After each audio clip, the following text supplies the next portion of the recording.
Assalamualaikum warahmatullahi wabarakatuh. Waalaikumsalam. Saya Stiana Ika Aulia akan sedikit membahas mengenai Lean, yaitu Software Development Method. Kita langsung aja ya. Definisi Lean, apa itu Lean? Lean merupakan sebuah pendekatan yang digunakan untuk mengembangkan dan menghasilkan suatu software berkualitas tinggi yang telah terjamin kehandalannya sehingga tidak terjadi kegagalan dalam penggunaan software tersebut. Dilihat dari bahasa Indonesianya, Lean itu artinya ramping atau kurus. Apa yang dirampingkan? Bukan badan ya tentunya. Yaitu yang dirampingkan adalah waktu pengembangan softwarenya. Bagaimana caranya? Yaitu dengan mengurangi galat dalam pengerjaan softwarenya. Bagaimana cara untuk mengurangi galat dalam pengerjaan softwarenya itu? Nah, Lean memiliki 7 prinsip yang yang dapat membantu dalam mengurangi galat dalam proses pengerjaan software.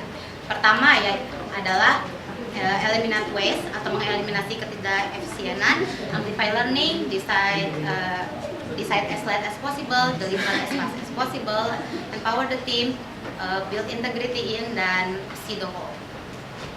Pertama, eliminate waste, yaitu mengeliminasi ketidakefisienan. Apa yang dieliminasi itu? Apa itu ketidakefisienan? Pertama, ketidakefisienan adalah sesuatu yang tidak menambah nilai produk, seperti kode atau fungsi yang tidak perlu dalam pembuatan software dan komunikasi internal yang lamban antar satu tim. Kedua, yaitu value stream mapping atau peta aliran nilai.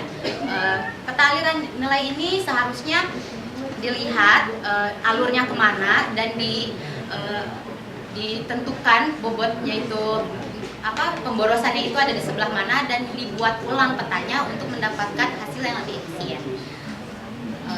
Prinsip yang kedua adalah amplify learning atau memperkuat pembelajaran. Nah, dalam pengembangan sebuah sistem yang memberikan nilai bisnis, seorang programmer harus belajar banyak hal. Hal yang berupa teknikal seperti kelebihan dan kekurangan pada beberapa pendekatan yang akan dilakukan. Dan seorang programmer memahami apa yang pengguna bisnis benar-benar butuhkan dan apa yang pengembang pikirkan untuk kebutuhan pengguna. Teknik amplify learning ini dapat digunakan dengan 4 cara, yaitu feedback, iteration, synchronization, dan set-based development. Prinsip yang ketiga adalah decide as late as possible atau memutuskan selambat mungkin. Nah, untuk apa sih diputuskan selambat mungkin? Untuk menghindari atau menunda biaya perubahan dan hal yang tidak jelas yang dapat terjadi dalam proses pengembangan. Nah, teknik menunda keputusan ini ada option thinking, the last responsible moment, dan making decision. Ketiganya ini diperlukan untuk menunda keputusan sebanyak mungkin sampai dapat dibuat berdasarkan fakta, bukan pada asumsi yang tidak pasti dan hanya prediksi aja. Yang keempat adalah deliver as fast as possible. Nah, semakin cepat produk akhir diterima, maksud saya semakin cepat produk akhir sampai tanpa kekurangan, maka feedback dapat diterima semakin cepat pula. Tekniknya ada full system, queuing theory, dan cost of delay. Yang kelima adalah empower the team atau memberdayakan tim. Dalam memberdayakan tim, adanya self-determination atau ketetapan tekad dari anggota timnya sendiri, motivasi, leadership, dan keahlian merupakan hal yang mendukung dalam memberdayakan tim. Nah, seorang pemimpin tim ini harus memberikan dukungan dan membantu dalam situasi sulit, serta memastikan bahwa keraguan tidak merusak semangat tim.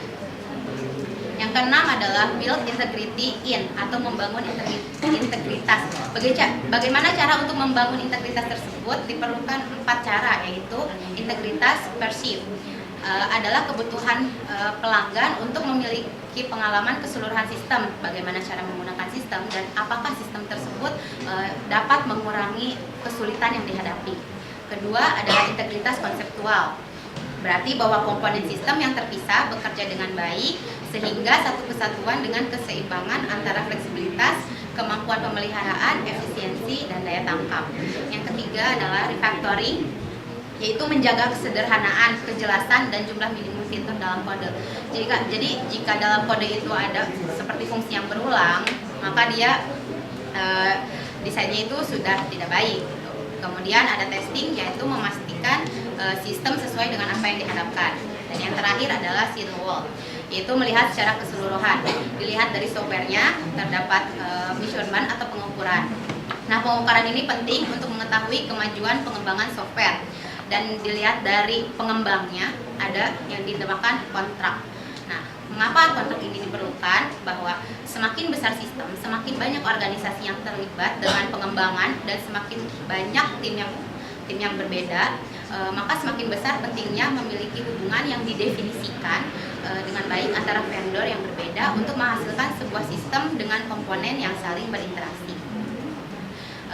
Terima kasih. Sekian penjelasan Lean Software Development dari saya.